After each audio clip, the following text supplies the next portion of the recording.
Лига любительских команд продолжает радовать зрителей высоким уровнем футбольных сражений.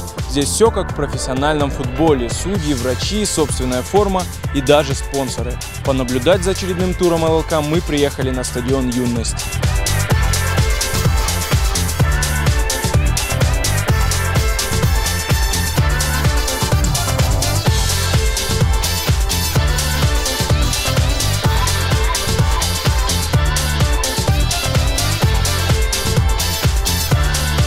На поле выясняют отношения Алагирский Албарс и Шалдон из Владикавказа. В турнирной таблице эти команды расположились по соседству. Это подразумевало равную борьбу, однако Шалдон с первых минут завладел инициативой и как следствие одержал крупную победу со счетом 9-4. Посмотреть на противостояние конкурентов приехали игроки других команд.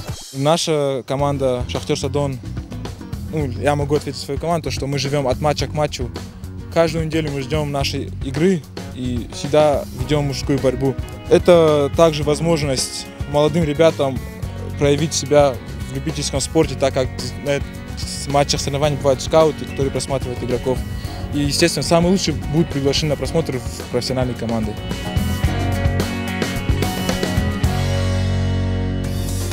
В ЛЛК самый разгар сезона, уже вырисовывается список претендентов в борьбе за медали. В лидерах БАМ, Феникс и Лиц-12. Меньше всего очков у Фиорентины и Фортуны. Фортуна, к слову, уже снялась с первенства вместе с командой Фавор. Снятие команд с турнира становится в Осетии уже своеобразной традицией. Но стоит отметить, что руководство лиги непреклонно в своем регламенте и более того активно наращивает спонсорскую и партнерскую поддержку. На самом деле сейчас не то, что как первый сезон, а вот сейчас больше людей поддерживают нашу лигу. Самое главное, нужно отметить, это Сергея Кирилловича Такоева, который нам помогает всячески. То есть поля, финансирование, все. В основном Сергей Кириллович Такоев. Сейчас к нам уже подтягивается, можно сказать так, Министерство спорта. Плюс мы еще нашли много наших единомышленников, можно сказать.